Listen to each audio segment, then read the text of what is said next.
everyone. This video is going to go over a little bit more about the course structure, so like what you're going to do throughout the semester, and the policies that you need to be aware of. So strap in, this one will be kind of boring, but necessary, like many things are. So I have navigated to content here, and I'm going to be in the course info and policies module that's at the very top, and we're going to go through these two documents. First of all, we're going to look at the course syllabus. So the course syllabus is a document that is designed by like the department, like the humanities division and the English department, to make sure that this class meets the same basic standard requirements as all Comp 2s across the land. Okay, so Northeast State is part of the Tennessee Board of Regents that includes lots of schools throughout the state, and the idea is that if we got to all teach the same basic stuff in Comp 1. Thankfully, at least for me, we can do all sorts of different stuff within those frameworks, but there has to be some certain stuff there to make sure, like if you're going to transfer to ETSU or UT or whatever, that you have received the same like learning basics as everybody else. So the course syllabus, I think it's really not designed to be a student-facing document. I think that this is really more legalese that's going to tell you what that's more just making sure that it matches everywhere else. All right, so if it's English Composition 1 introduces expository writing with particular emphasis, blah, blah, blah, blah, blah. So this document is important for me because I have to make sure we do all this stuff at some point in the class. But it is probably not as important for you because it's dense, all right? So just know that these learning outcomes are embedded in this course through the different projects that we're doing, and those learning outcomes are the same learning outcomes that will apply whatever school you're working with. Some Comp 1 instructors will do it, we all have our different way of going about things, and that's totally fine. So if your friend's taking Comp 1 with somebody else, it might be a whole different thing, but the idea is that these learning outcomes are the same. So we have no textbook. It's all just going to be random stuff that I put on D2L. Yay. 80% of this class is going to be major writing assignments. That's a big part of this class is your participation in your writing assignments. Grading scale's the same as anywhere else, like anything else at Northeast State. But what this will do is tell you what we have to do, essentially. And you will have, this is like, whatever. So just know that this is not where the information that is specific to our class is not in the syllabus. The syllabus is like everybody in the department puts up the same thing. Okay.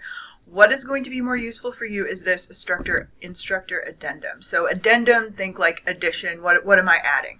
So the course syllabus does give us all sorts of room to go about those learning outcomes in the ways that we like and see fit, which is cool. So this addendum is policies and basic stuff that are about this specific class, like this Comp 1 class in the summer, not all Comp 1 classes across the land. The policies here and everything listed here are still real, and they, make us make policies for all this stuff. So these are the policies that apply to our specific class. So the instructor addendum is more specific to what we are actually doing as opposed to like the broad stuff. So you'll find my contact information at the top. I do prefer that you email me through your Northeast State Outlook account because that app is better. I find it much easier to check on my phone, and it's summer, and I got 2 little kids, so I'm not sitting in my office all day. So I check my email several times a day. I will check D2L at least once a day during the week. And you can message me, through D2L if you want to, but if you want a faster answer, a lot of times the email is going to be more useful. My office hours are kind of random, so I have to, and they are remote. So if you want to schedule an appointment, like if you want to have a Zoom meeting or whatever, you don't have to at any point. It's not a popular thing to do, but you're more than welcome to. It can be outside of these hours. My schedule is decently flexible this summer, but I do need to know in advance. And, realistically, if you email me 24 hours before, like I may have already planned something for the next day. So if you want to meet up online, just shoot me an email and we'll figure it out. Course structure and point breakdown. I did not make this very thick. There will be, we're going to break it down into 4 units. The syllabus does require that you write 3 600-word papers. So Unit 1 and Unit 2 and Unit 2, whatever. Here, the writing process unit, the narrative, and the rhetoric will all be 600 to 1,000 word essays, and they'll be kind of different styles. So it'll be about like different stuff. And you'll see that when we go through it. Just know 3 600-ish word essays. Then the big requirement at the end is a research project that is 1,500 words and that incorporates outside sources. If you're like, oh God, 1,500 words, we'll get to it. Don't worry, we'll break it down. But just know 3 600-word essays and 1 1,500-word essay are the basic structure of this class. And then there will be like supplemental assignments that go with these things. So the entire writing process unit, the first one is going to be worth about 200 points, and so forth and so on. There are about 1,000 points available in this class. Sometimes it's like 990 and I don't want to have to make up a 10-point assignment.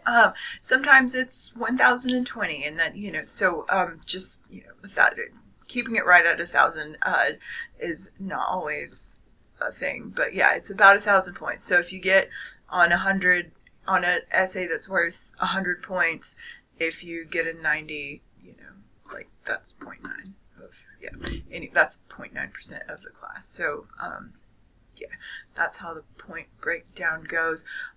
Communication, this is kind of what I already said. I will communicate with you promptly. If you ask a question that I have to look something up or ask someone to have the answer to, sometimes it might take me a little while to do that, just to, like don't expect me to get back to you within 10 minutes every day. So I don't ignore you on purpose. I do check stuff. But if I check everything at 2 p.m. one day and you email me at 3, I may not get back to you until the next day, and that's okay. Nothing in this class is the end of the world. If you are freaking out about something, it's probably fine. I'm probably going to say, yeah, that's fine.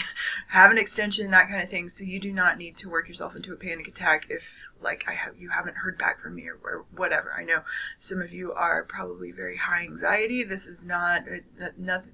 Don't worry about it. We'll figure it out. Okay. Sometimes, especially D2L will lose messages sometimes. Outlook very rarely loses a message. So, if you haven't heard back twice, it probably means I haven't got it. Your tone when you email me needs to be good, all right? So I'm going to be friendly and respectful and professional with you this whole time, even if you're a jerk to me for some reason, but you need to practice that, right? So this is a writing class.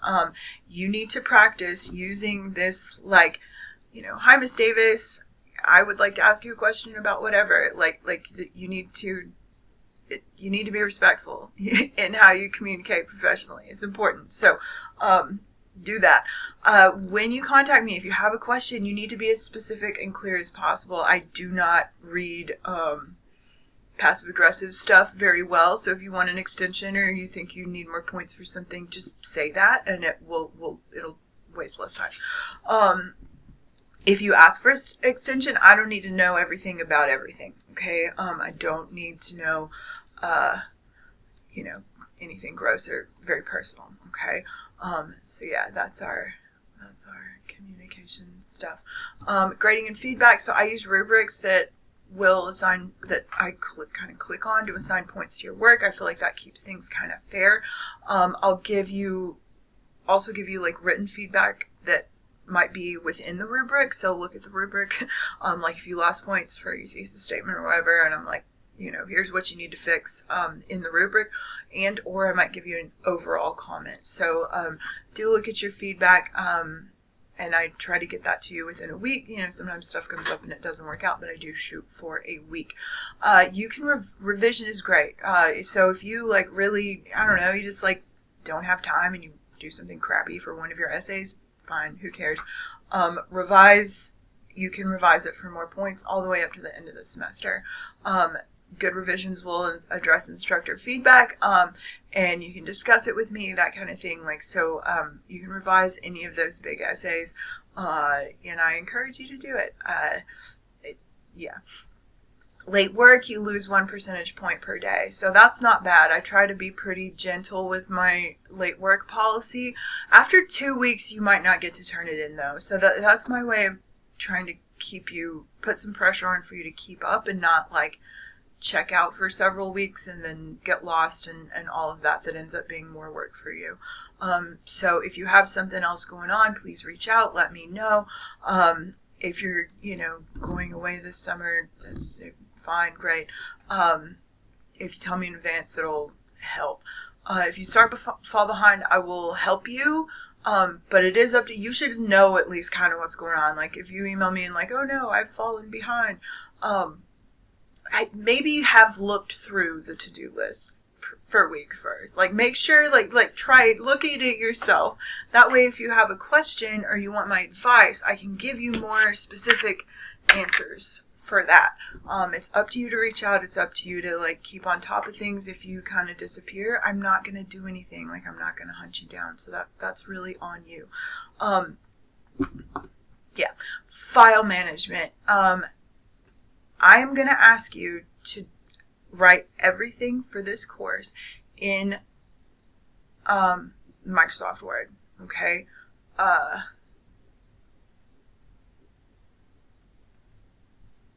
Hold up. Sorry, I got confused. Microsoft Word is available to you through... Sorry, I just blanked out on something. I was afraid I was in a wrong class. So... use Word for everything. I'm going to put up a video probably next week that shows you how to do it. There are several reasons for that. One of them is that if there are questions about AI use, which can happen to anybody, even if you didn't use it, as you may have already found out, it's really easy if you're using Word to share your document with me. And that way I can look at your version history and that can usually clear up a lot of things. If you're using Google Docs, the process is much more complicated and it doesn't work a lot of the times. And screenshots are really not adequate for your version history if we're talking about providing evidence of like original composition in an AI conversation. I'll make a video for it. That does not mean write your whole essay in Google Docs and then paste it into a Word document. That is defeating the purpose. And what it's going to look like in your version history is that you pasted the whole thing in at once because that's what you did. Okay. Keep your files orderly. Name them something, like so you don't lose stuff and like, oh, I submitted the wrong document. Oh no, blah, blah, blah. You name it. Give it a name that makes sense. Here's a good example. Camel case, if you want to look it up, is pretty standard. It's the one that Northeast State asks us to use as faculty. So yeah, keep your files in order. D2L does not accept pages documents. Like it'll let you submit it, but it will not let me see it. Okay, so just know that. I think I'm going to make a whole different video for all of this because it is a whole thing. I will go ahead and do the attendance policy part, so I will give the like AI and plagiarism and academic misconduct video its own thing. But yeah, the attendance policy is you should do your work and log into D2L.